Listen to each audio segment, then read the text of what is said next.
લોહી સવયંતામ નમો લોહી સવદામ નમો લોહી સવાહિર્યામ નમો લોહી સૌજ્યાયામ નમો લોહી સૌદિવાવતી સાવનમ ઓમકાર મિંદુ સંયમ નિત્યમ ધ્યાયંતિ યોગિન રામદમોષધો શ્રી ઓંકારાય નમો નમઃ મંગળમ ભગવાન મંગળમ કુટુંબી મંગળમ કુટુંબાર્યો જૈન્દ્રમોષ મંગળમ નમઃ સમય સ્થાનાય સ્વામી બુદ્ધ્યા ચકાસ્તિ સ્વભાવાય ભગવાય સર્વરા વિભાવ નિર્ણય.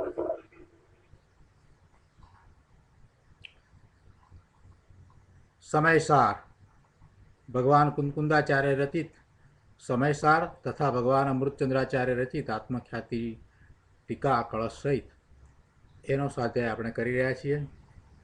સમયસારમાં નિદ્રા અધિકારમાં આપણે કળશ 137મો કરી રહ્યા છીએ. કળશ 137નો શ્લોકાર્થ, એનો ભાવાર્થ, ટીકા વગેરે કર્યા છે અને એના ઉપરના પૂજ્ય ગુરુદેવના પ્રવચનના કેટલાક અંશ આપણે કર્યા છે.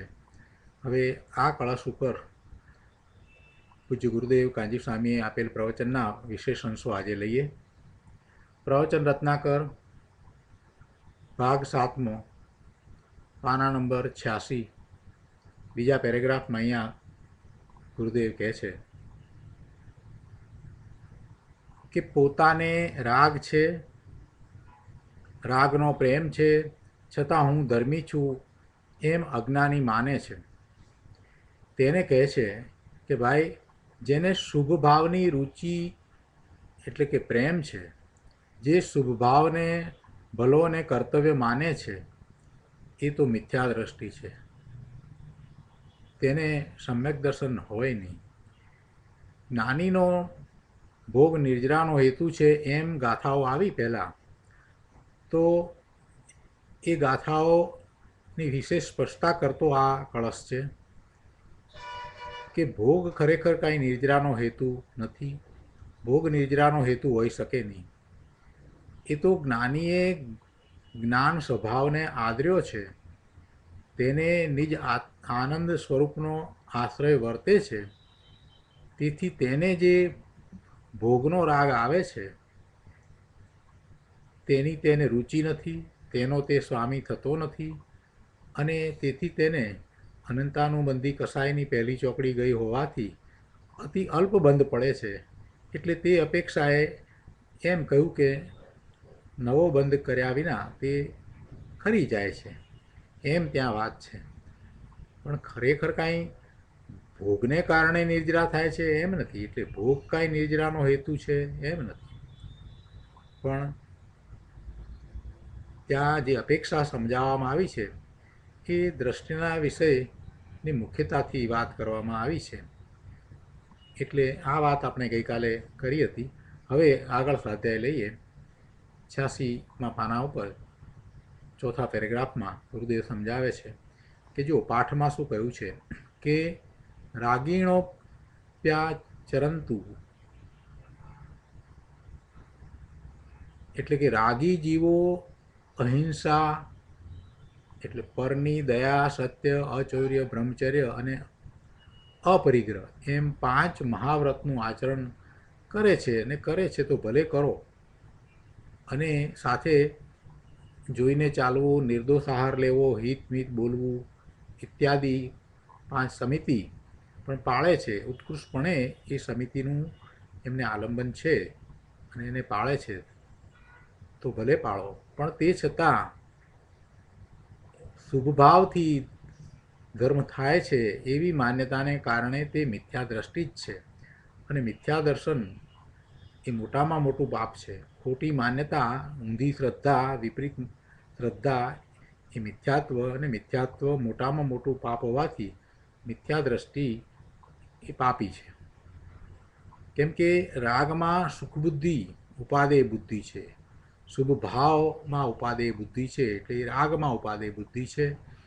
અને તેમણે ચૈતન્ય મૂર્તિ, વિતરાગ મૂર્તિ ભગવાન આત્માનો આશ્રય લીધો નથી. પોતાનું નિજ શુદ્ધ સ્વરૂપ એના આશ્રય ધર્મ પ્રગટ થાય છે, સમ્યક દર્શન, સમ્યક જ્ઞાન થાય છે. એ સિવાય શુભ ભાવ છે એ તો છોડવા લાયક છે.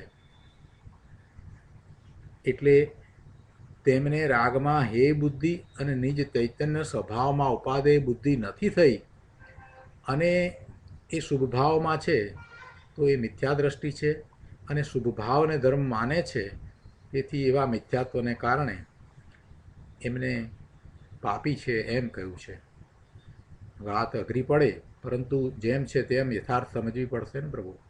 વિતરાગનો આ જ માર્ગ છે. ભગવાન આત્મા સદાય રાગ રહિત શુદ્ધ ચૈતન્ય સ્વરૂપ વિતરાગ સ્વરૂપ જ છે. આવો ચિદાનંદ ઘન ભગવાન આત્મા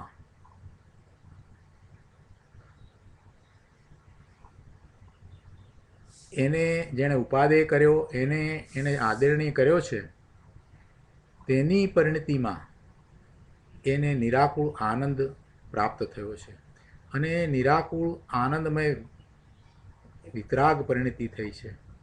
અને એવું થાય ત્યારે જ સમ્યક દર્શન છે. પરંતુ આત્માનો આશ્રય છોડીને રાગને આદરણીય માનીને કોઈ મહાવ્રત આદિ પાળે તો પણ તે મિથ્યા દ્રષ્ટિ જ છે. રાગમાં સુખ બુદ્ધિ છે એવા જીવો ભલે એમ માને કે અમે સમકીતી છીએ અને બારમાં સાધુપરાનું આચરણ પણ કરે, આહાર વિહાર આદિ ક્રિયાઓમાં જતનાથી પ્રવર્તે, અરે એટલું જ નહીં પણ પ્રાણ જાય તો પણ ઉદ્દેશિક આહાર ગ્રહણ ન કરે. આ બધું હોય છતાં પણ શુભભાવ દ્વારા મોક્ષની પ્રાપ્તિ થાય એવી માન્યતાને કારણે, શુભભાવને ધર્મ માને એને કારણે, એમની વિપરીત બુદ્ધિને કારણે મિથ્યા દ્રષ્ટિ જ છે. અને એ વાતને અહીંયા કળશમાં પણ બહુ સ્પષ્ટ રીતે કહી છે. કળશમાં કહ્યું છે ને કે આલંબનાતા સમિતિ પરતા તે યતોદ્યાપી પાપા. કેટલું સ્પષ્ટ છે. જેને શુભરાગનો આદર છે, શુભરાગ કર્તવ્ય છે, એમ જેણે માન્યું છે તે મહાવ્રત આદિ ગમે તે આચરણ કરે તો પણ તે મિથ્યાત્વને કારણે પાપી જ છે. કળશમાં પાપાહા એમ શબ્દ છે. મિથ્યાત્વનું પાપ મહાપાપ છે. લોકોને ખબર નથી, પણ વ્યવહારનો રાગ કર્તવ્ય છે, ધર્મ છે એમ જેણે માન્યું છે એ મિથ્યા દ્રષ્ટિ પાપી જ છે. અહીંયા એક પ્રશ્ન થયો કે પરંતુ તે અશુભ ભાવ એટલે પાપ તો કાંઈ કરતો નથી, છતાં એને પાપી કહ્યો. એને શુભ ભાવ છે છતાં એને પાપી કહ્યો. શુભ ભાવને કારણે તો પુણ્યનો બંધ પડે. એનો ઉત્તર આપતા અહીંયા ગુરુદેવ કહે છે કે ભલે તે પાપ અશુભ ભાવનો એટલે હિંસા આદિનો કરનારો નથી, એવો એ મિથ્યા દ્રષ્ટિ શુભ ભાવ અને ધર્મ માને છે એટલે એને અશુભ ભાવ નથી, હિંસા આદિ નથી. હિંસા, ચોરી, અસત્ય એ બધું એને નથી, એટલે એમ એને પાપ નથી. તો પણ તેને આચાર્ય શ્રીમદ અમૃતચંદ્ર દેવે પાપી કહ્યો છે. અમૃતચંદ્રાચાર્ય ભગવાને તો એને તો પણ પાપી કહ્યો છે. આ વાત બહુ ગંભીર છે, સમજવા જેવી વાત છે. આવા વિતરાગી મુનિવરો જંગલમાં વસનારા આ વાત પોકારી પોકારીને કહે છે કે રાગને કર્તવ્યને ધર્મ જાણી અને કોઈ અહિંસા આદિ મહાવ્રતનું આચરણ કરે, શુભભાવમાં રહે, તો પણ જે બંધનું કારણ છે એને ધર્મ માનવો, મુક્તિનું કારણ માનવું, એવા મિથ્યાત્વને કારણે એ બંધાય જ છે. અને ઊંધી માન્યતાને કારણે, મિથ્યાત્વને કારણે એને અનંતકાળ સુધી રખડવાનું થાય છે. એટલે પરમાર્થે તો એ પુણ્યને પાપમાં કોઈ ફેર નહીં હોવાથી એવો શુભભાવને ધર્મ માનનારો પાપી જ છે.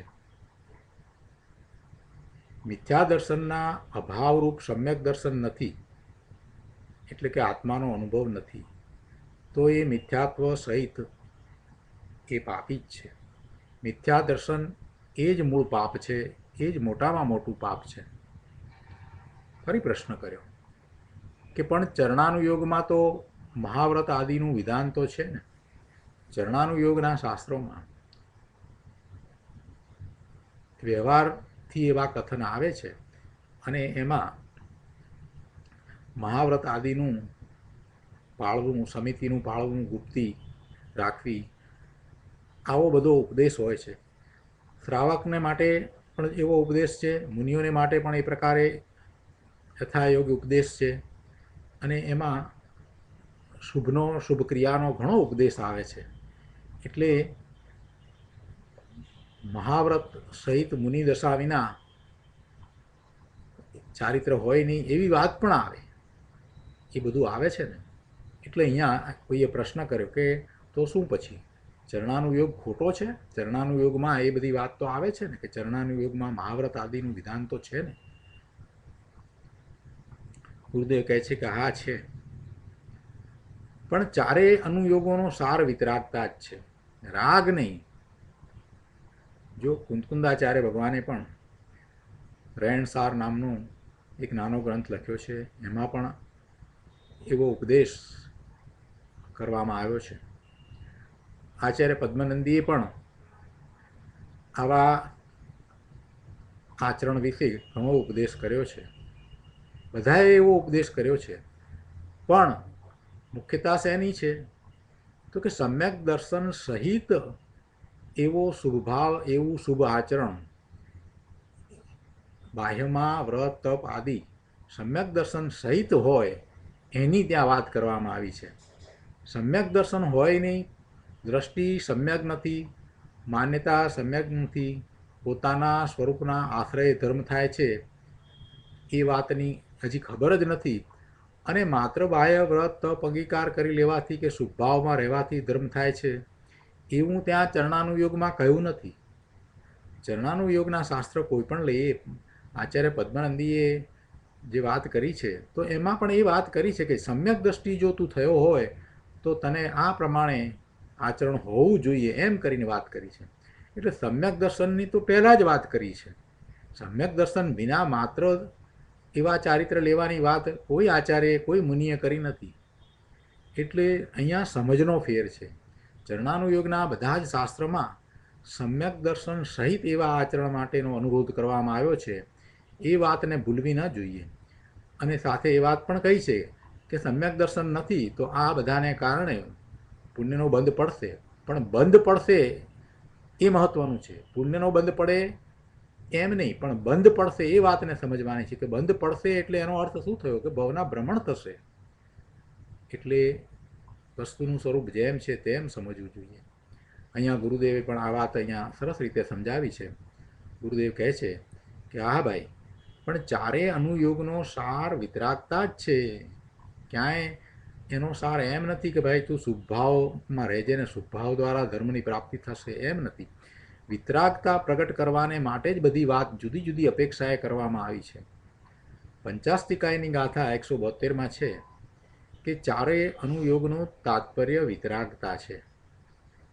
વિતરાગના માર્ગમાં સર્વત્ર વિતરાગતાનું જ પોષણ છે. ચરણાનુયોગમાં પણ રાગનું પોષણ કર્યું નથી. તેમાં રાગને જણાવ્યો છે, પણ પોષણ તો વિતરાગતાનું જ કર્યું છે. ચરણાનુયોગમાં સાધકને વિતરાગ પરિણતિ સાથે યથાસંભવ કેવો રાગ હોય છે તેનું જ્ઞાન કરાવ્યું છે, તેનું પોષણ નહીં. સાધકને જ્યારે વિતરાગ પરિણતિ છે, સમ્યક દર્શન સહિત એની પરિણતિ છે, ત્યારે એ વખતે એની ભૂમિકા પ્રમાણે એને કેવો શુભ ભાવ હોય એ દર્શાવ્યું છે. ચોથા ગુણસ્થાને સમ્યક દ્રષ્ટિ છે, અવિરત સમ્યક દ્રષ્ટિ છે, તો એને કેવા શુભ ભાવ હોય. પાંચમા ગુણસ્થાને શ્રાવક છે, દેશવીરતિ છે, સમ્યક દ્રષ્ટિ છે, તો એને કેવો શુભ રાગ હોય. અને મુનિને સાતમા છઠ્ઠા ગુણસ્થાને છે, એને કેવો શુભ ભાવ હોય એ ત્યાં દર્શાવ્યું છે. એટલે યથાસંભવ કેવો શુભભાવ હોય તેનું જ્ઞાન કરાવ્યું છે. એમાં એમ ઉપદેશ નથી આપ્યો કે આવા શુભભાવ કરજે અને એમ કરતાં કરતાં તને મુક્તિની પ્રાપ્તિ થશે, એમ નથી કહ્યું. પરંતુ સમ્યક દર્શન સહિત એવા સાધકને એની વિતરાગ પરિણતિની સાથે એની ભૂમિકા પ્રમાણે એટલે યથાસંભવ કેવો રાગ એટલે કે શુભભાવ હોય છે તેનું ત્યાં ચરણાનુયોગના ગ્રંથોમાં જ્ઞાન કરાવ્યું છે. અને એમાં એ શુભભાવનું પોષણ નહીં પણ એનું જ્ઞાન કરાવ્યું છે. અને એ વખતે પોષણ અથવા પુષ્ટિ તો એકમાત્ર વિતરાગતાની જ કરેલી છે, અને એ જ વિતરાગનો માર્ગ છે.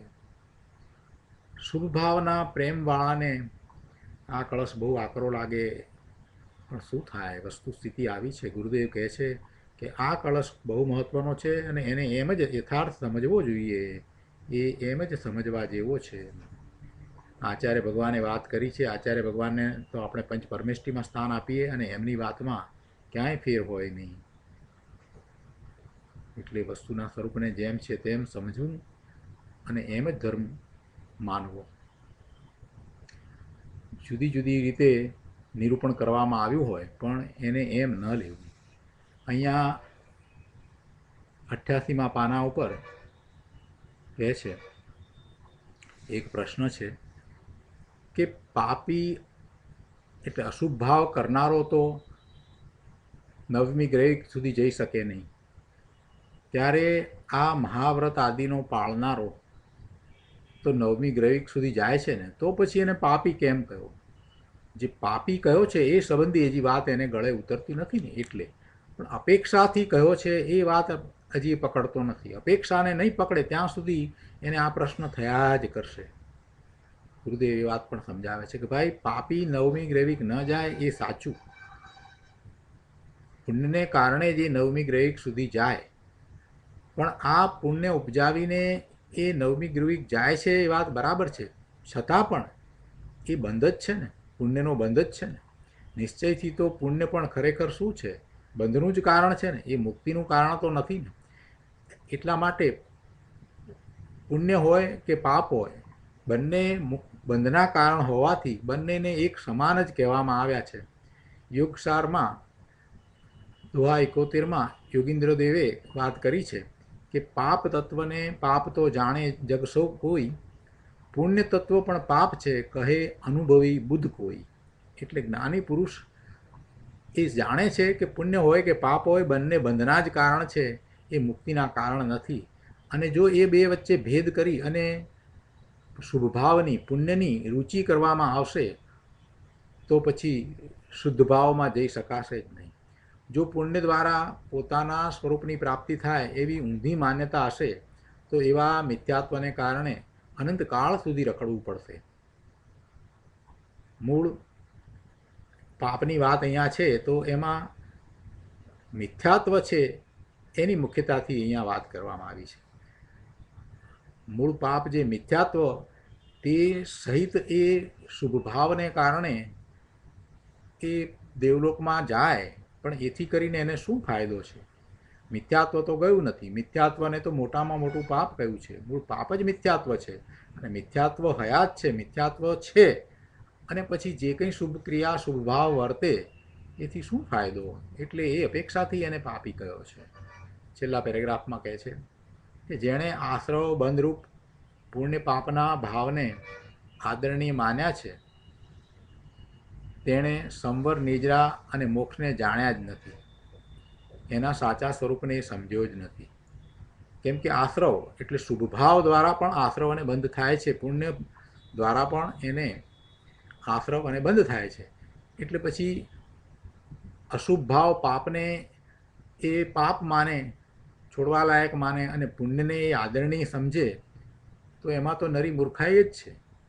પુણ્ય અને પાપના બંને પ્રકારના ભાવો એ આશ્રવ છે ને બંધ છે, આટલી અમથી સાદી સીધી પણ જેને સમજ નથી, બંને એક સરખા જ છે એમ એને સાચી સમજ નથી, અને એણે એ આશ્રવ અને બંધને આદરણીય માન્યા છે તો એને તો ક્યારેય મોક્ષ નહીં થાય.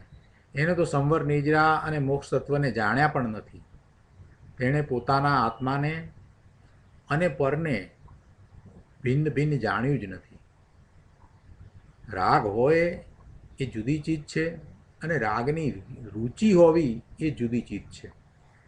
રાગ થાય, જ્ઞાનીને પણ રાગ થાય, અસ્થિરતાનો રાગ જ્ઞાનીને હોય, પોતાના સ્વરૂપમાં હજી ઉગ્ર પુરુષાર્થની ખામી છે એટલે એને પણ એવો શુભભાવ આવે, પણ શુભભાવ આવવો હોવો અને શુભભાવની રુચિ હોવી કે ના આ સારો છે, શુભભાવ હોય તો સારું, શુભભાવને લીધે મને પુણ્યનો બંધ પડે તો સારું, શુભભાવથી ધર્મ છે, એમ શુભભાવની રુચિ હોવી, એ બે વસ્તુમાં ફેર છે.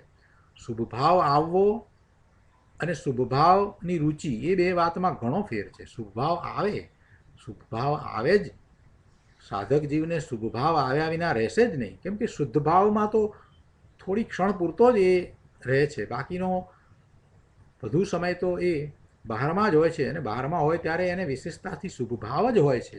એટલે શુભભાવ તો હોય, પણ શુભભાવની રુચિ, શુભભાવનો આદર, શુભભાવમાં ઈષ્ટબુદ્ધિ, શુભભાવ દ્વારા મોક્ષની પ્રાપ્તિ, આ બધી જે માન્યતા છે એ મોટામાં મોટું મિથ્યાત્વ છે.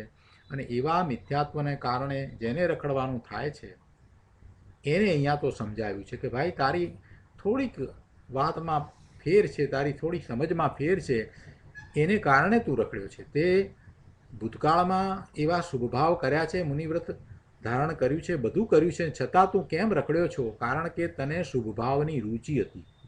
એ શુભભાવની રુચિ, એ રાગની રુચિની આડમાં રાગથી ભિન્ન અંદર આખો ચૈતન્યથી ભરેલો ભગવાન આત્મા છે, તેને તે જાણ્યો નહીં. એને ન જાણવાને કારણે શુભભાવની રુચિમાં ને રુચિમાં રાગને ભલો જાણીને તું રાગમાંથી ખસ્યો જ નહીં. એટલે અજ્ઞાની, જેને આત્માની દ્રષ્ટિ નથી થતી, એ રાગને ભલો જાણે, અને એ રાગને ભલો જાણે, શુભભાવને ભલો જાણે, તો એમાંથી એ ખસશે જ નહીં, ત્યાં ને ત્યાં જ રહેશે. પેલી સાકર હોય ને એની ઉપર માખી ચોટી હોય ને એને તમે 10 વાર ત્યાંથી ઉડાડો ને પણ એ નહીં ખસે. એમાં એને મીઠાશ આવે છે એટલે એ ત્યાંથી ખસશે જ નહીં. ગમે તેટલી વાર ઉડાડો પણ પાછી ત્યાં ને ત્યાં જ ચોંટશે, ત્યાં ને ત્યાં જ બેસશે. શુભભાવની આવી મીઠાશ છે. જેને શુભભાવની મીઠાશ હજી ગઈ નથી ને, કેમ કે એને બીજું કાંઈ મળ્યું નથી, પેલી માખીને બીજું કાંઈ મળતું નથી એનાથી વિશેષ, એટલે એ ત્યાં ને ત્યાં જ સાકર ઉપર ચોંટ્યા કરે છે. એવી રીતે આ અજ્ઞાનીને શુદ્ધ ભાવનું લક્ષ થયું નથી, પોતાના સ્વરૂપમાંથી આવતા અલૌકિક આનંદનું વેદન એને આવ્યું નથી, સાચી દ્રષ્ટિ થઈ નથી. સમ્યક દર્શન વિના એને શુભભાવમાંથી જે મીઠાશ છે ને એ જતી નથી. એટલે એ ત્યાંથી કેવી રીતે ખસશે? નહીં ખસે, શુભભાવથી નહીં ખસે.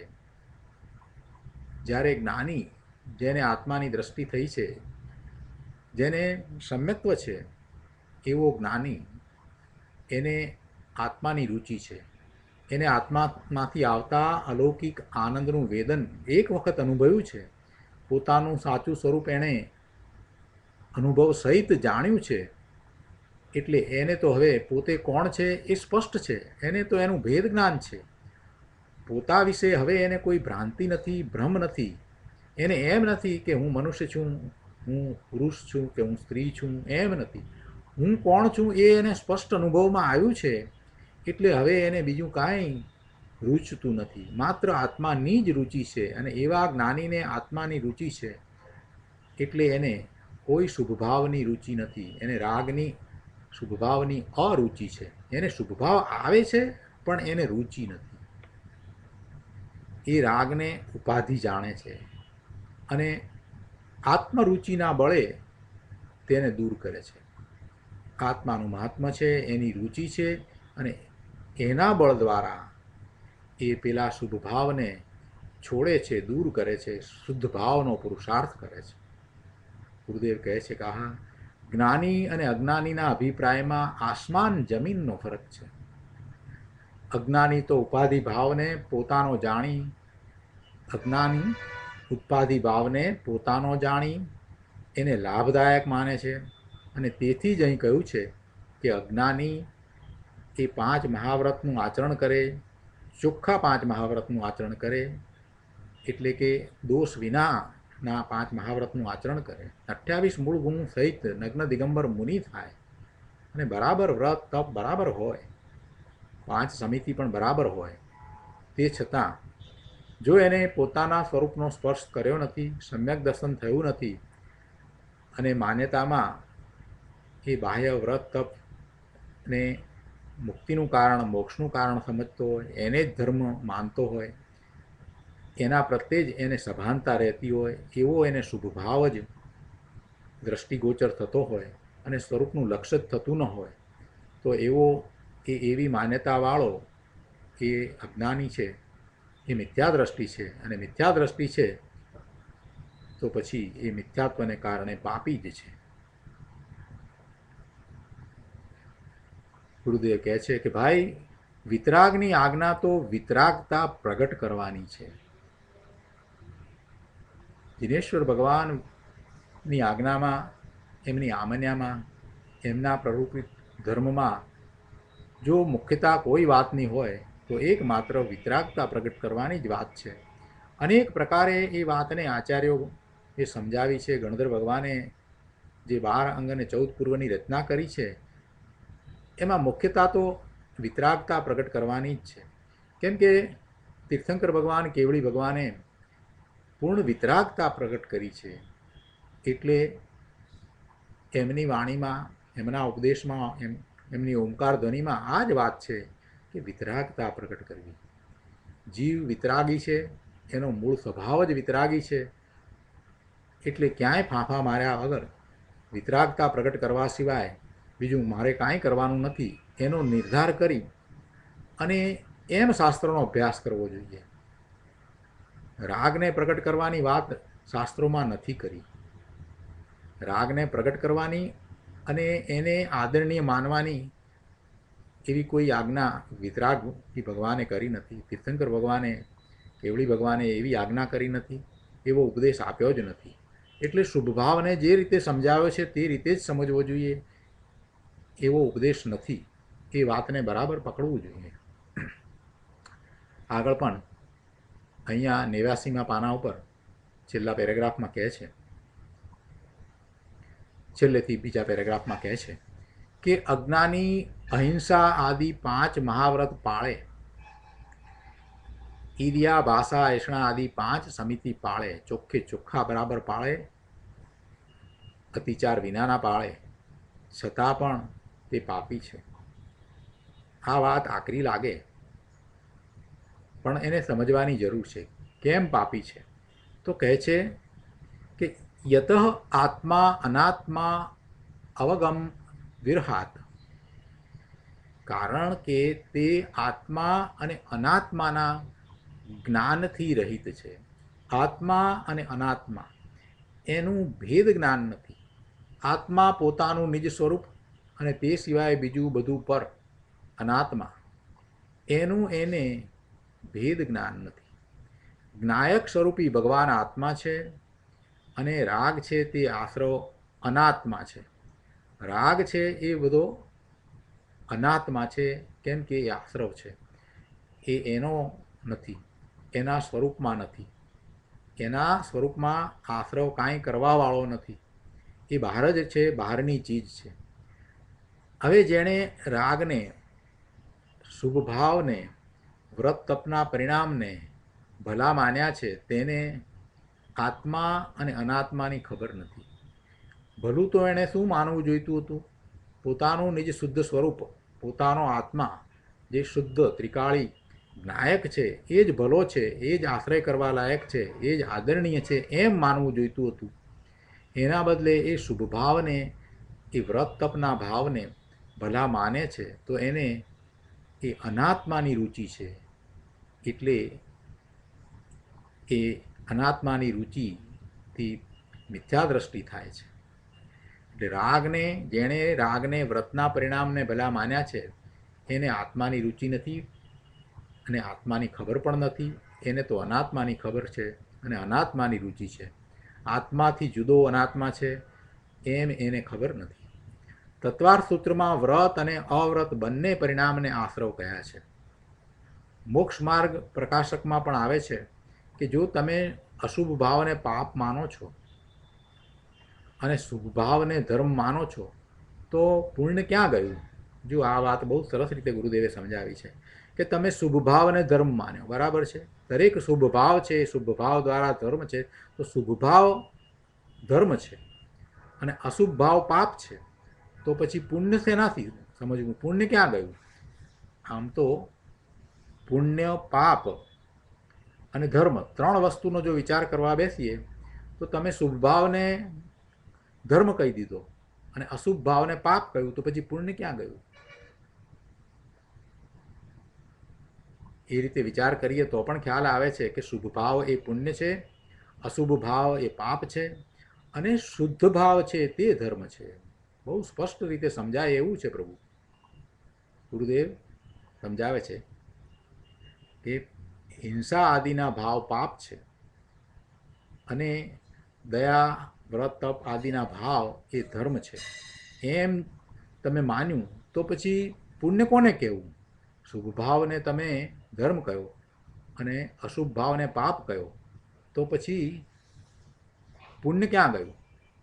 એટલે કે દયા, અહિંસા આદિ વ્રતના પરિણામ પુણ્ય છે, એ આશ્રવ છે અને એ ધર્મ નથી. ધર્મ તો શુદ્ધ ભાવ તે ધર્મ છે, પોતાનું નિજ સ્વરૂપ શુદ્ધ સ્વરૂપ છે એ ધર્મ છે. આવી વાત લોકોને સમજમાં આવતી નથી એટલે એમને અઘરી લાગે. શાસ્ત્રનો અભ્યાસ નહીં એટલે પછી શું થાય? પણ વસ્તુસ્થિતિ તો આવી જ છે ભાઈ. આજે માનતો આજે ને કાલે માનતો કાલે.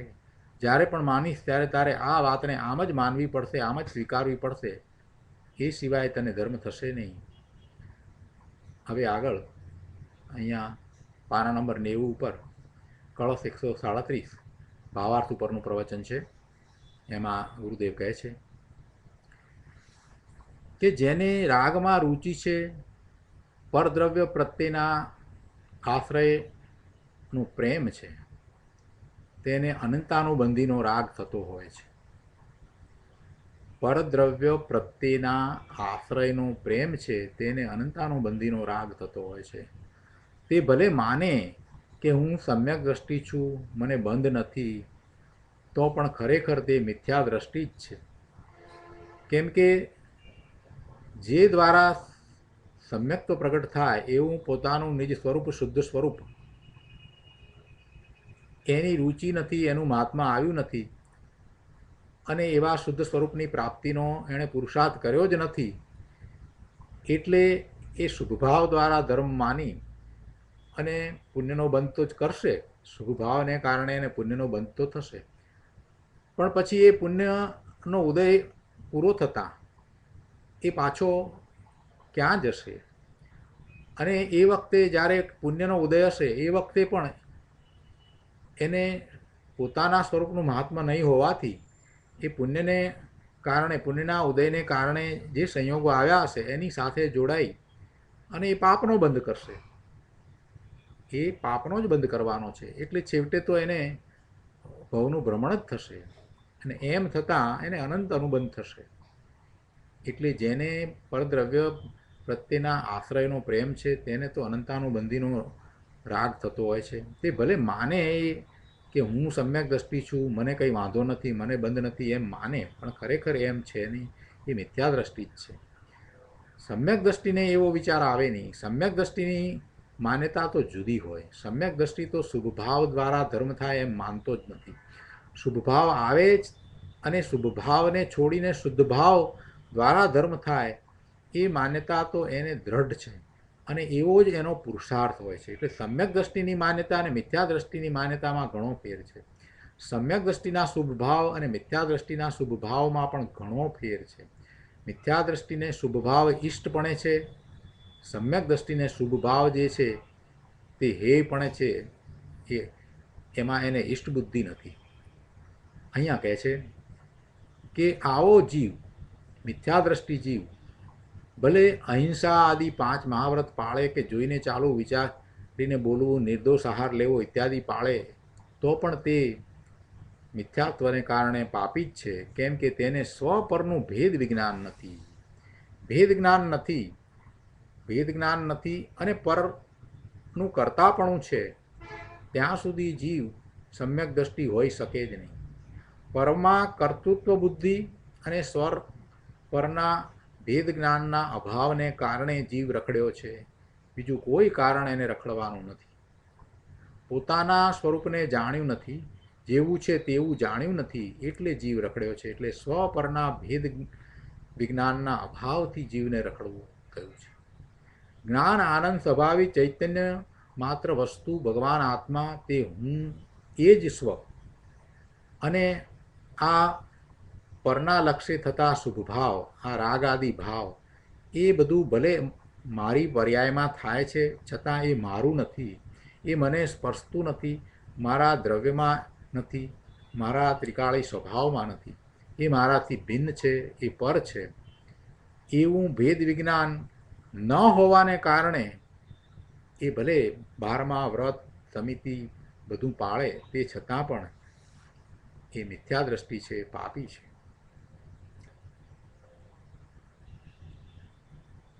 બહુ સરસ વાત મૂકી છે. આગળ પાના નંબર 91 ઉપર ત્રીજા પેરેગ્રાફમાં અહીંયા કહે છે કે મને રાગે નથી ને બંધે નથી એમ જાણીને સ્વચ્છંદે જે પ્રવર્તે છે, અને રાગ પણ નથી અને બંધ પણ થતો નથી એમ માનીને જે સ્વચ્છંદે પ્રવર્તે છે એ તો સમકીતિ હોઈ શકે જ નહીં.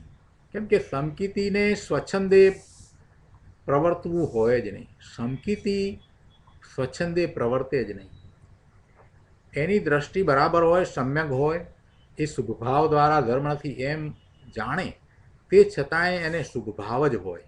એ અશુભ ભાવમાં ચાલ્યો ન જાય. શુભને છોડીને અશુભ ભાવમાં જાય નહીં. અને કોઈક વખતે અશુભ ભાવમાં જવાનું થાય તો એને ખૂબ દુઃખ થાય.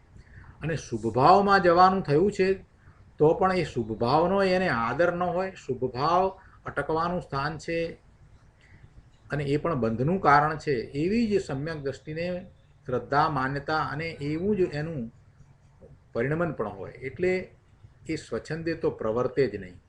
સમ્યક દ્રષ્ટિ સ્વચ્છંદે પ્રવર્તે જ નહીં. સમકીતિને તો જ્યાં સુધી પૂર્ણ વિતરાગતા રૂપ યથાખ્યાત ચારિત્ર, જેવું સ્વરૂપ પૂર્ણ વિતરાગ છે તેવું પ્રસિદ્ધ વિતરાગ ચારિત્ર ન પ્રગટ થાય ત્યાં સુધી રાગ રહે તો પણ એ રાગને આદરણી ગણતો નથી. એ રાગને બંધનું કારણ છે એમ માને છે અને એને છોડવાનો જ પ્રયત્ન કરે છે. વળી તેને જ્યાં સુધી રાગ રહે છે ત્યાં સુધી એની એ નિંદા અને ગરહા કરતો જ રહે છે. રાગ થાય તો કાંઈ વાંધો નહીં એમ એ સ્વચ્છંદે વર્તે નહીં. સમકીતિ હોય એ કંઈ એમ સ્વચ્છંદે વર્તે નહીં કે ના ના કાંઈ વાંધો નહીં, મને રાગની ક્યાં રુચિ છે, રાગ થયો તો ભલે થયો, કંઈ વાંધો નહીં, મને તો મિથ્યાત્વ ગયું છે અને આવો રાગ છે તો કંઈ વાંધો નહીં, મને ક્યાં બંધ પડે છે, એવો એને સ્વચ્છંદ હોય નહીં. રાગ થાય તો કંઈ વાંધો નહીં એમ સમકીતિને ન હોય. અરે એને તો શુભભાવ થાય એની પણ એને તો નિંદા ગ્રહા હોય છે. એની પણ એ નિંદા ગ્રહ કરતો રહે છે કે હું મારા શુદ્ધ ભગવાન આત્માને છોડીને આ 12મા શુભભાવમાં ક્યાં રહ્યો. જોકે એ નિંદા ગ્રહા પણ એક પ્રકારનો શુભ ભાવ જ છે, પણ તે સમકીતિને હોય છે. કેમ કે તેને રાગમાં હે બુદ્ધિ છે માટે એને એવો ભાવ હોય છે. અને એ સત્વરે શુદ્ધ ભાવનો જ પુરુષાર્થ કરી અને મુક્તિની પ્રાપ્તિ કરે છે. આગળ કહે છે 5મા પેરેગ્રાફમાં કે જ્ઞાન થયા પછી તેમાં જ શુદ્ધ ચૈતન્ય સ્વરૂપમાં જ લીનતા રૂપ શુદ્ધ ઉપયોગ રૂપ ચારિત્રથી બંધ કપાય છે. કેવી રીતે બંધ કપાય છે એટલે કે નિજરા કઈ રીતે થાય છે. કર્મનો બંધ છે અને કર્મ પડ્યા છે તો એની નિજરા કઈ રીતે થાય છે. જો દ્રવ્ય કર્મના પરમાણુઓ છે એ એના કાળે એને કારણે જ એ જાય છે એમ આપણે કહીએ છીએ. એની નિજરા એને થાય જ છે. પરંતુ એવી નિજરા થાય છે એ વખતે જો એ અજ્ઞાની છે તો એ કર્મને રજકણો છૂટા પડી જાય છે, ફળ આપીને છૂટા પડી જાય છે. તો એ નિર્જરા વખતે એ અજ્ઞાની છે તો એ સંયોગો જે આવ્યા છે એની સાથે જોડાઈ અને નવા કર્મ બાંધી લે છે. એટલે એને ખરેખર નિજરા થતી જ નથી. એટલે કે એને કર્મનો બંધ નવો પડી જાય છે. જૂના કર્મ જાય છે અને નવો બંધ પડી જાય છે. એટલે એ અપેક્ષાથી એમ કહીએ તો ખરેખરો તો એ બંધ કપાતો નથી. એટલે સાચા અર્થમાં કર્મનો બંધ કપાય એટલે કે સાચા અર્થમાં નિજરા થાય, સકામ નિજરા થાય, હેતુલક્ષી નિજરા થાય, જેમાં કર્મનું બેલેન્સ ખરેખર ઘટે એને નિજરા કહીએ. તો એવી નિજરા ખરેખર કઈ રીતે થાય છે એની અહીંયા વાત કરી છે. એમાં કહે છે કે જ્ઞાન થયા પછી એટલે કે સમ્યક જ્ઞાન થયા પછી, પોતાના સ્વરૂપનું અનુભવ સહિત જ્ઞાન થયા પછીથી તેમાં જ પોતાના શુદ્ધ ચૈતન્ય સ્વરૂપમાં જ લીનતારૂપ શુદ્ધ ઉપયોગરૂપ ચારિત્ર થાય તો એનાથી બંધ કપાય છે. લીનતારૂપ પોતાના ચૈતન્ય સ્વરૂપમાં રહેવાનું, એમાં લીનતા કરવા રૂપે એનો ઉપયોગ રહે. આવો ઉપયોગ એ શુદ્ધ ઉપયોગ છે. સ્વરૂપના લક્ષ્ય થયેલો ઉપયોગ એ શુદ્ધ ઉપયોગ છે ને એવું શુદ્ધ ઉપયોગરૂપ ચારિત્ર છે. એમાં જે રહ્યો છે એટલે શુદ્ધ ઉપયોગરૂપ ચારિત્ર છે ત્યારે સંવર છે. નવા કર્મ બંધાતા નથી, આશરો થતો નથી, નવા કર્મ બંધાતા નથી અને પેલા જૂના કર્મ ખરી જાય છે. એટલે એમ એ નિર્જરા થાય છે, એમ એ બંધ કપાય છે. જ્ઞાન આનંદ સ્વરૂપમાં લીનતારૂપ શુદ્ધ ઉપયોગ છે અને તે શુદ્ધ ઉપયોગ ચારિત્ર છે. ચારિત્રની વ્યાખ્યા શું છે કે શુદ્ધ ઉપયોગ રૂપ પરિણતિ એ જ ચારિત્ર છે, બીજું કોઈ ચારિત્ર નથી. જ્યારે શુદ્ધ ઉપયોગ રૂપ ચારિત્ર હોય ત્યારે પછી બાહ્યમાં શું હોય એનું વર્ણન કરવામાં આવે. શુદ્ધ ઉપયોગ રૂપ ચારિત્ર હોય જેને એને બાહ્યમાં શું હોય એનું વર્ણન કરવામાં આવે. એટલે એવા વર્ણનને કેટલાક લોકો સમજે કે એ ચારિત્ર છે, પણ એમ નથી. એ તો વ્યવહારથી ત્યાં દર્શાવવામાં આવ્યું છે કે સાથે શું છે એ દર્શાવવામાં આવ્યું હોય, પણ ખરેખરું ચારિત્ર નિશ્ચય ચારિત્ર તો શુદ્ધ ઉપયોગ રૂપ છે. પોતાના ચૈતન્ય સ્વરૂપમાં લીનતારૂપ શુદ્ધ ઉપયોગ એ જ નિશ્ચય ચારિત્ર છે અને એવા નિશ્ચય ચારિત્રથી જ સંવર અને નિર્જરા હોય છે. આ રીતે જ્ઞાનીની વાત છે, આ રીતે સમ્યક દ્રષ્ટિની વાત છે અને આ જ તત્વની વાત છે. અને આવી રીતે જ અનંત કેવળ જ્ઞાની થયા, અનંત મોક્ષે ગયા. આ જ ધર્મ છે. બાકી અજ્ઞાનીની વાતમાં તો ઘણો ફેર છે. અજ્ઞાની તો મહાવ્રતના રાગના પરિણામને ચારિત્ર માને છે. ખરેખર વસ્તુનું સ્વરૂપ એમ નથી. જો અહીંયા 3 વાત કહેવામાં આવી છે. ગુરુદેવ સારી રીતે સરસ રીતે અહીંયા સમજાવે છે કે 3 વસ્તુ અહીંયા કહેવામાં આવી છે, 3 વાત કહી છે. શું છે? પહેલી વાત તો કે જ્ઞાન આનંદ સ્વભાવી નિજ આત્મ સ્વરૂપમાં લીનતારૂપ શુદ્ધ ઉપયોગ છે. શુદ્ધ ઉપયોગ કઈ રીતે છે? પોતાનું શુદ્ધ સ્વરૂપ જ્ઞાન આનંદ સ્વરૂપ છે એવા સ્વરૂપમાં લીનતારૂપ શુદ્ધ ઉપયોગ છે. ઉપયોગ બહારમાં ક્યાંય જતો જ નથી, પોતાના ધ્રુવ તરફ ઢળી અને ત્યાં જ રહે છે, ત્યાં જ લીનતા કરે છે, ત્યાં જ પોતાના સ્વરૂપને એ જાણે છે, અનુભવે છે, એનું જ જ્ઞાન કરે છે અને એ વખતે એને અલૌકિક આનંદનું વેદન પણ હોય છે. એટલે જ્ઞાન આનંદ સ્વભાવી નિજ આત્મ સ્વરૂપમાં લીનતારૂપ જે ઉપયોગ છે એ જ શુદ્ધ ઉપયોગ છે અને એ શુદ્ધ ઉપયોગ છે એ જ ચારિત્ર છે. બીજું કહે છે કે શુદ્ધ ઉપયોગ રૂપ ચારિત્ર છે. શુદ્ધ ઉપયોગ રૂપ ચારિત્ર છે. ચારિત્ર બીજા પ્રકારે હોય નહીં. બાહ્ય વ્રત તરફ, બાહ્યમાં વ્રત તપના જે ભાવ છે એ શુભ ભાવ છે, એ વિકલ્પ સહિત છે, એ ચારિત્ર નથી, એ સાચું ચારિત્ર નથી. જ્યારે એને શુદ્ધ ઉપયોગરૂપ ચારિત્ર છે ત્યારે એવા શુભ ભાવ, એવા વિકલ્પને વ્યવહારથી ચારિત્ર કહેવામાં આવે. પણ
હાલો.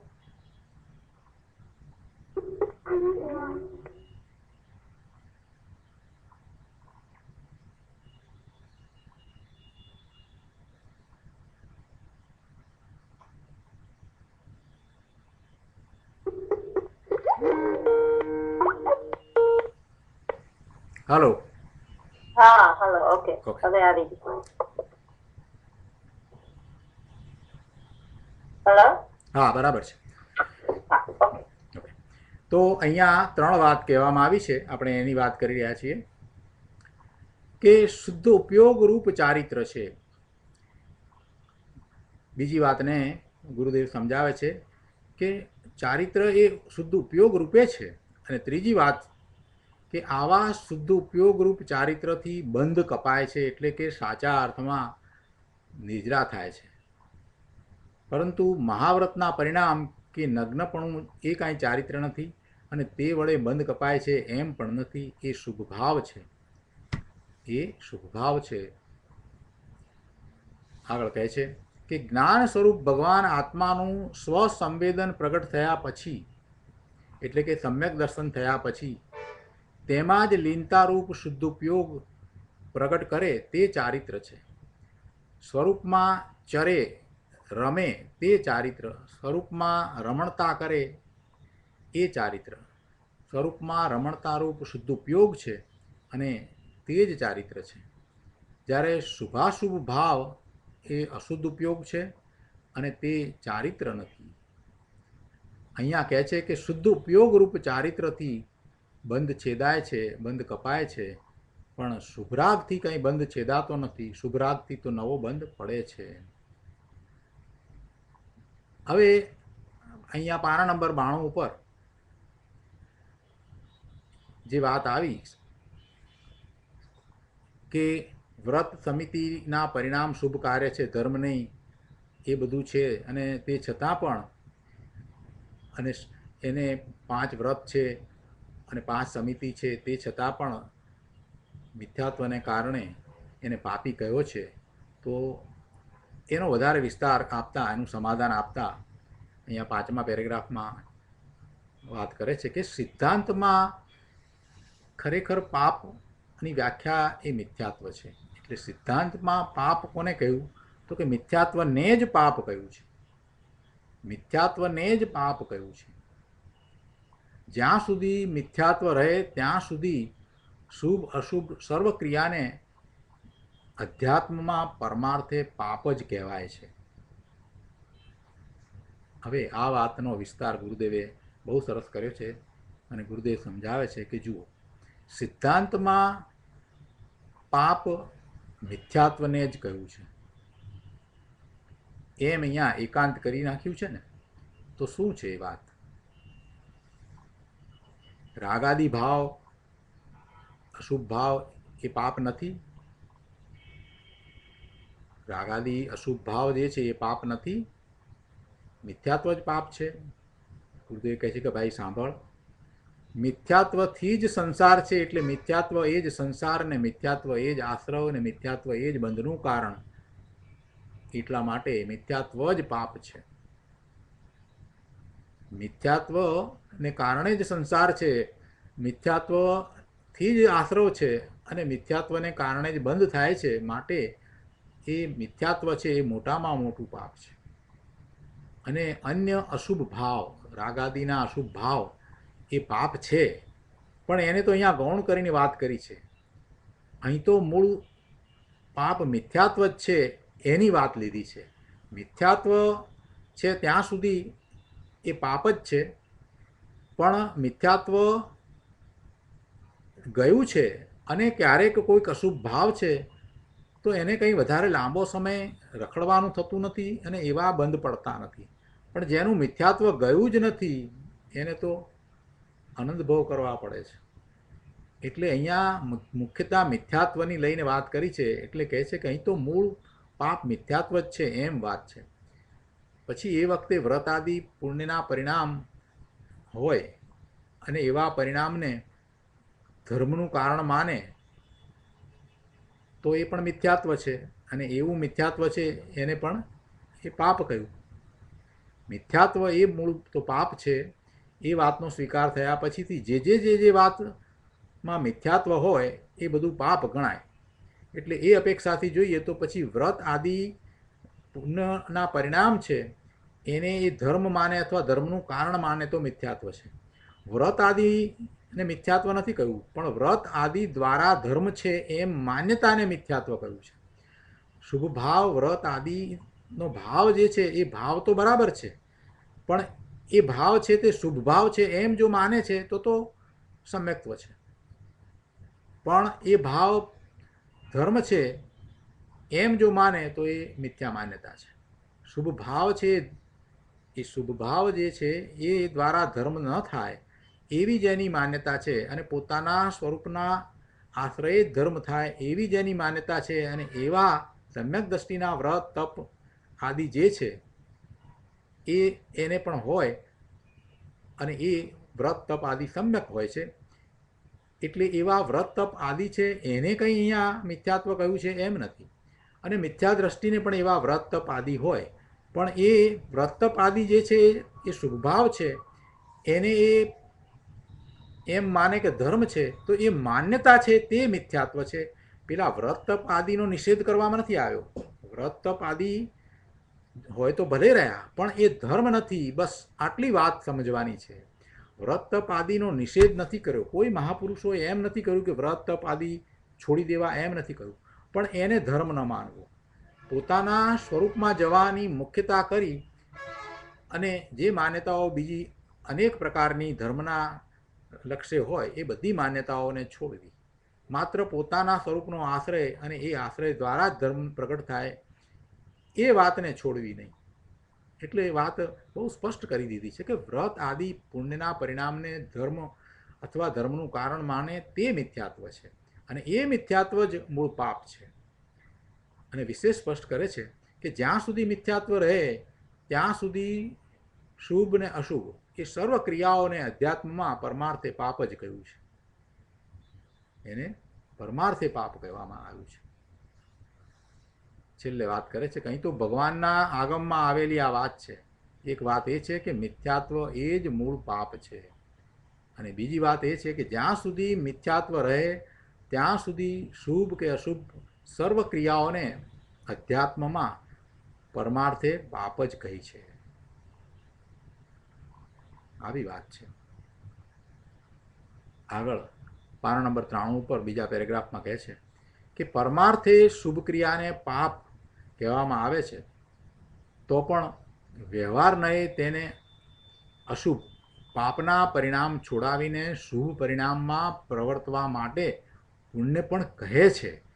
એકાંતે એને પાપ કહ્યું છે એમ નથી. શુભ ભાવ છે એને એકાંતે પાપ નથી કહ્યું, પણ પરમાર્થે એ શુભ ક્રિયાને પાપ કહેવામાં આવી, શુભ ભાવને.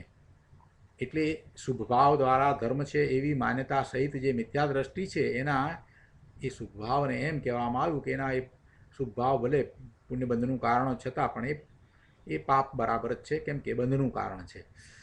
પણ એમ છે છતાં પણ એ વાતને એકાંતે નથી કહી. સાથે સાથે વ્યવહારથી એમ પણ જણાવ્યું છે કે એ પરિણામ જે પાપના પરિણામ છે, અશુભ પરિણામ છે, અશુભ ભાવ છે, એવો ભાવ છે એને છોડી અને શુભ પરિણામ છે એ પુણ્યના પરિણામ છે, અને એવા ભાવે થવું એવો ઉપદેશ શાસ્ત્રમાં આપવામાં આવ્યો છે. પણ ત્યાં અપેક્ષા કેવી છે કે અશુભને છોડવા માટે શુભ ભાવનો ઉપદેશ કરવામાં આવ્યો છે. એને ધર્મ માનીને એનો ઉપદેશ કરવામાં આવ્યો છે એમ નથી, પણ અશુભ ભાવ જે છે એ પાપના પરિણામ છે ને એને છોડાવીને શુભ પરિણમનમાં પ્રવર્તવા માટે એ શુભ ભાવના પરિણામ પુણ્ય પણ કહેવામાં આવ્યું છે. પણ એને ધર્મ નથી કહેવામાં આવ્યો. અહીં વ્યવહારથી પાપ અને પુણ્ય એવો બે વચ્ચે ભેદ તફાવત દર્શાવવામાં આવ્યો છે, પણ એ વ્યવહારથી છે. અધ્યાત્મ અપેક્ષાએ તો બંને બંધનું કારણ છે, અને એવા બંધના કારણને છોડવા લાયક જ સમજવું જોઈએ. એને મુક્તિનું કારણ માનવું જોઈએ નહીં. એટલે કે શુભ ભાવને મુક્તિનું કારણ માનવું જોઈએ નહીં. અજ્ઞાનીની માન્યતા એવી છે કે શુભ ભાવ છે એ ધર્મ છે અને અશુભ ભાવ છે તે પાપ છે. પણ એમ નથી. શુભ અને અશુભ ભાવ બંને ભાવ છે તે છોડવા લાયક છે, બંને બંધના કારણ છે, અને શુદ્ધ ભાવ છે તે જ માત્ર ધર્મ છે. આટલી વાતને અહીંયા જુદી જુદી રીતે સમજાવી છે, કેમ કે અનાદિથી એની દ્રષ્ટિ એવી છે, એને શુભ ભાવની જ રુચિ છે ને એટલા માટે.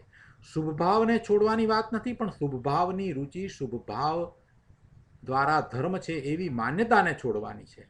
શુભ ભાવને છોડવાની વાત નથી, શુભ ભાવને છોડીને અશુભમાં જવાની વાત નથી, પણ શુભ ભાવ છે એની રુચિને છોડવાની છે. ના, શુભ ભાવની મારે જરૂર નથી, મારે શુદ્ધ ભાવની જ જરૂર છે. અને શુદ્ધ ભાવનું જે લક્ષ કરે છે એને શુભ ભાવ આવ્યા વિના રહે જ નહીં. છતાં એ શુદ્ધ ભાવનું જ લક્ષ કરી અને પોતાના સ્વરૂપમાં જવાનો પુરુષાર્થ કરે, એટલા માટે આટલી બધી વાત સમજાવવામાં આવી છે. જ્યાં સુધી દયા, દાન, વ્રત આદિના શુભ પરિણામથી ધર્મ થાય છે એવી મિથ્યા માન્યતા છે, ત્યાં સુધી તે શુભ ક્રિયાના પરિણામ નિશ્ચયથી, એટલે કે અધ્યાત્મ અપેક્ષાએ એને પાપ કહેવામાં આવ્યા છે. પરંતુ વ્યવહારે અશુભને છોડીને શુભમાં જોડાય છે તે શુભને પુણ્ય પણ કહે છે. અને પુણ્ય હો, પણ એ પુણ્ય છે એ ધર્મ નથી. પુણ્ય છે એ ધર્મ નથી. છેલ્લા પેરેગ્રાફમાં કહે છે કે લોકો તો વ્રતને તપ કર્યા એટલે થઈ ગયો ધર્મ એમ માને છે. બાહ્યમાં વ્રત તપ હોય એને ધર્મ માને છે, પણ એમાં તો કાંઈ ધર્મ નથી, ધૂળે ધર્મ નથી. એ તો બધો રાગ છે, અને રાગથી ભિન્ન તારું શુદ્ધ ચૈતન્ય તત્વ છે. આવો તત્વ વિચાર અને નિર્ણય થયા પછી, એવો નિર્ણય થયા પછીથી જ ખરેખર ધર્મની શરૂઆત થાય છે. એટલે આવો તત્વ વિચાર અને નિર્ણય થયા વિના એ વ્રત આદિ આચરે તો પણ એ મિથ્યાત્વ છે, અને એ જીવ મિથ્યા દ્રષ્ટિ જ રહે છે. આવા તત્વ વિચાર સહિત જેને અંતરમાં તત્વ નિર્ણયના દ્રઢ સંસ્કાર પડ્યા છે, તે સમ્યક્ત્વ સહિત સમકિતિનો અધિકારી, એવો સમકિતિ છે, એ સમકિતનો અધિકારી થાય છે. અને કદાચિત એવો સમકિતિ પૂર્વે કરેલા કર્મને કારણે તિર્યંચ થાય કે નરકમાં પણ જાય, પણ ત્યાં પણ એને એવા સમ્યક્ત્વના સંસ્કારને કારણે, એના બળને કારણે એ સમકિતિ રહે છે અને પોતાનો પુરુષાર્થ કરે છે. આ વાત કરી એટલે પછી કોઈકે પાછું કહ્યું કે તમે વ્યવહારને તો ઉડાડી દો છો. 94માં પાના ઉપર અહીંયા બીજા પેરેગ્રાફમાં કહે છે કે તમે વ્યવહારથી નિશ્ચય થાય એમ માનતા નથી. તમે તો એ વાતને માનતા જ નથી. વ્યવહારથી નિશ્ચય થાય એમ માનતા જ નથી. ગુરુદેવ કહે છે કે ભાઈ, એ આગમ એમ કહે છે, કંઈ મારી પોતાની ઘરની માન્યતા નથી. શાસ્ત્ર આમ જ કહે છે કે વ્યવહારથી, એટલે કે શુભભાવથી નિશ્ચય એટલે ધર્મ થાય નહીં. અને જો એવી માન્યતા હોય તો એવી માન્યતા રાખનારા બધા મિથ્યા દ્રષ્ટિ છે. તત્વ વિચાર રહિત તપશ્ચરણ આદિ કરે તોય તેને સમ્યક્ત થવાનો અધિકાર નથી, અને તત્વ વિચારવાળો એ વિના પણ સમ્યક્ત્વનો અધિકારી થાય છે. આ વાત શાસ્ત્રમાં કહેવામાં આવી છે. વળી કોઈ જીવને તત્વ વિચાર થવા પહેલાં કોઈ કારણ પામીને શુભ ભાવને કારણે દેવ આદિકની, એટલે કે એવી પર્યાય પણ થાય, અથવા વ્રત તપ અંગીકાર થાય અને પછી એ તત્વ વિચાર કરે. પરંતુ સમ્યક્ત્વનો અધિકારી તત્વ વિચાર થાય ત્યારે જ થાય. તત્વ વિચાર થયા પહેલાં એ સમ્યક્ત્વનો અધિકારી થતો નથી. ગુરુદેવ કહે છે કે જો વ્રત તપ અંગીકાર કરે માટે સમકિતિ થાય એમ નહીં, પણ વ્રત તપ અંગીકાર કર્યા હોય, મિથ્યા દ્રષ્ટિ હોય, અને પછી જ્યારે તત્વનો વિચાર કરે, એટલે પોતાના સ્વરૂપનો વિચાર કરે, પોતાના સ્વરૂપનું મહાત્મ્ય લાવી અને એમાં એકાગ્રતા કરે, એનો અનુભવ કરે, ત્યારે એને સમ્યક્ત થાય. એટલે કે તત્વ વિચાર થતાં તે સમકિતનો અધિકારી થાય છે. આવી ચોખ્ખી વાત છે. તો આજનો સ્વાધ્યાય આપણે અહીંયા સુધી રાખીએ છીએ.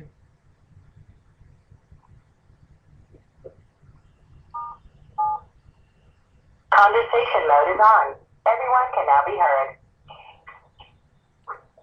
હવે આજના સ્વાધ્યાય સંબંધી આપના પ્રશ્ન અથવા પ્રતિભાવ હોય તો આપણે વિચાર કરીએ.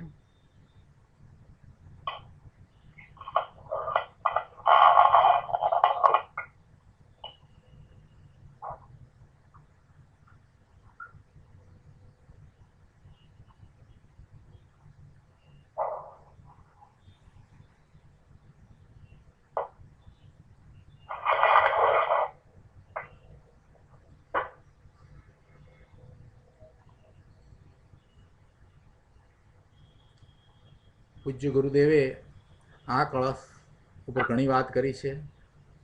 પંડિત જયચંદજીએ પણ ખૂબ વિસ્તારથી આ કળશને સમજાવ્યો છે. એટલે આજે કેટલીક વસ્તુ આપણને એમ લાગે કે વારંવાર આવે છે, એનું રિપીટેશન થાય છે એવું પણ લાગે, પણ એની જરૂર છે. એની જરૂર એટલા માટે છે કે એ વારંવાર કરવાથી જ આપણને એ વાતની દ્રઢતા થશે. એ વાતની દ્રઢતા કરવાની જરૂર છે, અને જેમ છે તેમ યથાર્થ સમજની પણ જરૂર છે. એટલે આવી વાત આવે ત્યારે કેટલીક વાર એમ લાગે રિપીટેશન થાય છે, પણ પ્રભુ રિપીટેશન થાય છે તે છતાંય હજી તારી માન્યતા કેમ છે એનો જરાક વિચાર કરી જોજે. ગુરુદેવે 19 વખત સમયસાર વાંચ્યું તો શા માટે વાંચ્યું? એક વખત વાંચ્યું, 2 વખત વાંચ્યું, એટલામાં બધાને સમજાયું નહીં હોય? છતાંય કેમ વાંચ્યા કર્યું? 19 વખત સુધી સમયસાર વાંચવાની શું જરૂર પડી? એક વખત વાંચતા લગભગ 2 વર્ષનો સમય જતો હતો, પોણા 2 વર્ષ જેવો સમય જતો હતો. છતાંય 45 વર્ષ સોનગઢમાં રહ્યા એ દરમિયાનમાં 19 વખત સુધી, એટલે કે જીવનના અંત સુધી એમણે સમયસાર વાંચ્યું. તો શા માટે વાંચ્યું છે? આ બધું એમને નહોતું સમજાયું? એટલે એકની એક વાત વારંવાર કહેવાથી એવા જ દ્રઢ સંસ્કાર થાય અને પોતાની સૂક્ષ્મ ભૂલો જાય. જ્યાં સુધી સમ્યક દર્શન પ્રગટ ન થાય ત્યાં સુધી આ ભાવની દ્રઢતા કરવાની જરૂર છે. અને એવી દ્રઢતા કરવા માટે વારંવાર સમયસારનો અભ્યાસ કરવો, વારંવાર સમયસારનો અભ્યાસ કરવાનો છે, અને વસ્તુનું સ્વરૂપ જેમ છે તેમ સમજવાનું છે. તો આપણે સુખધામ બોલી અને આજનો સ્વાધ્યાય પૂરો કરીએ. સુખધામ અનંત સુસંત ચરી દીનદાત રહે તદ ધ્યાન મણિ પ્રશાંતિ અનંત સુધામય જે પ્રણમો પદતે વરતે જયતે પ્રણમો પદતે વરતે જયતે. જય જિનેન્દ્ર. જય જિનેન્દ્ર. જય જિનેન્દ્ર પ્રભુ.